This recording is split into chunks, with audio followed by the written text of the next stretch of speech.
प्रहार नहीं करते। इसमें सरासर झारखंड सरकार के जो लोग झुकाएंगे, जो भी हो सकता करेंगे। जैसे देवेंद्र महतो को जिस तरह से मारा पीटा गया वो तो सभी ने देखा। पुलिस कर्मी है तो झारखंड सरकार ने मैं सभी को जोहार करती हूँ। मैं शुभांगी महतो ढांगी से हूँ।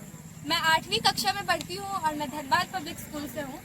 सबसे पहले मुझे पता चला कि 19 जुलाई को रांची में एक ऐसा चीज़ हुआ जो होना नहीं चाहिए। हमारे जो झारखंड के पुलिस सहकर्मी हैं उनके साथ दुर्व्यवहार हुआ। उनके साथ देवेंद्र नाथ महतो जी भी थे।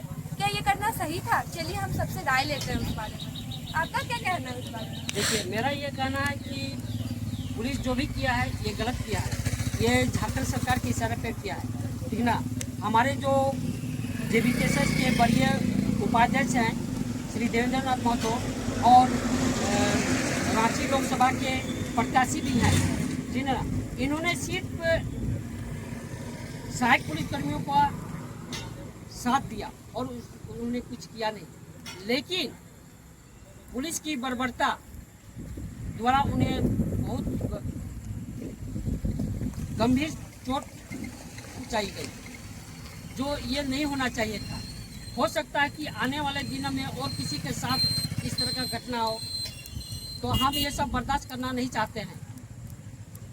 इसके पहले हमारे जो देवेंद्र नाथ महतो है, इनके प्रति भी झारखंड सरकार का जो गठबंधन सरकार है, इन्होंने 14 दिन हिरासत में रखा।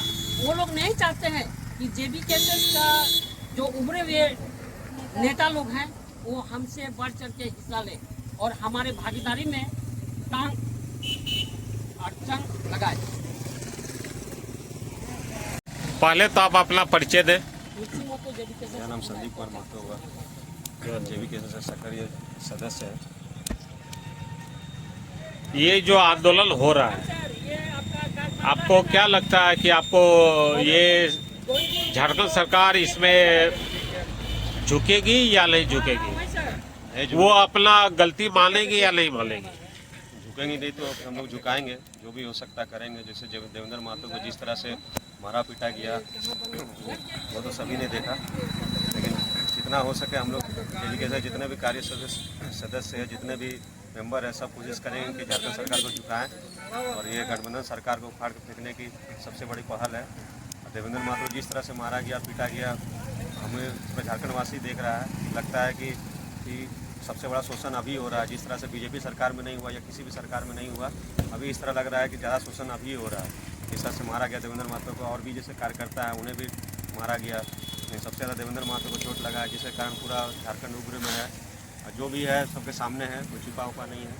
जितना भी है जो इस सरकार के खिलाफ ही मोर्चा है, कोई अलग नहीं है।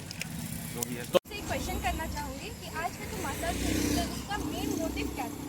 देखिए, आज का जो मेन मोटिव है, गत एक दिन पहले हमारे झारखंड के एक बड़े जेबीकेएसएस नेता श्री देवेंद्र नाथ महतो जी, जो 2024 में लोकसभा प्रत्याशी भी रहे हैं आपका रांची लोकसभा क्षेत्र से, उन्होंने हमारे जो झारखंड के सहायक के पुलिसकर्मी हैं उनका सहयोग देने के लिए उनका पास पहुँचे थे। उन्हीं के दरमियान में एक षड्यंत्र के तहत पुलिस द्वारा अतिक्रमण करके उनको पिटाई किया गया। वो से पहले से टारगेट था कि देवेंद्र महतो को हम किसी न किसी तरह से इनको मारेंगे, पीटेंगे। और मारेंगे पीटेंगे तो ये तो अचानक हुआ, लेकिन इसके पहले भी उन्हें जेल में 14 दिन रखा गया था। ये सरकार का एकदम सरासर गलत रवैया है। तो ऐसी सरकार हमारे झारखंड में गठबंधन सरकार नहीं चलने वाली है। हम लोग जल्द से जल्द आने वाले विधानसभा में एक झारखंड में नए सिरे से जो एक राजनीतिक दल उभर कर आए हैं जेबीकेएसएस, उनके जो सुप्रीमो है टाइगर जयराम महतो, हम लोग उनका एक माने भविष्य में एक नए क्वेश्चन करना चाहूँगी मैं आपसे कि जो हमारे जैसे कि कोयला खदान है, इतने सारे माइंस है, कोयलरी है हमारे इस धनबाद में, झारखंड में यहाँ तक कि हम लोग पूछेंगे कि यहाँ पे जो कोयला का चोरी होता है बहुत ज़्यादा मात्रा में होता है। इससे तो हमारे स्टेट को लॉस हो रहा है ना। हम लोग ऐसा क्या करें जो इससे हमारे स्टेट को फायदा हो और हम लोग कैसे सिक्योरिटी दें? तो आपका क्या कहना है, JBKSS इस पर क्या करेगा? देखिए, ये JBKSS की बात नहीं हो रही है।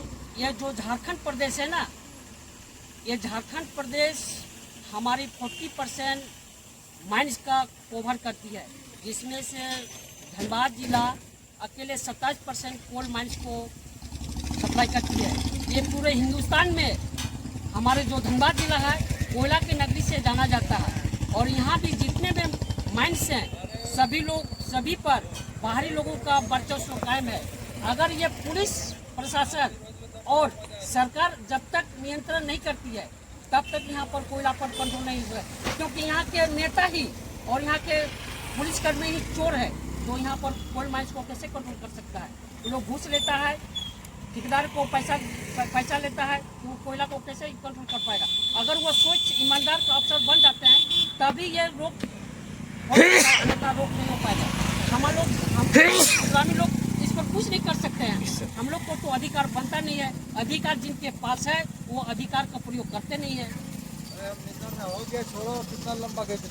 और एक हमको आपसे क्वेश्चन है कि अगर JBKSS इस विधानसभा में अच्छा मतलब परफॉर्म करता है और हम लोग जयराम महतो जी जैसे और भी बाकी नेता है वो अगर विधायक बनते हैं तो हमें इस पब्लिक को क्या फायदा होगा?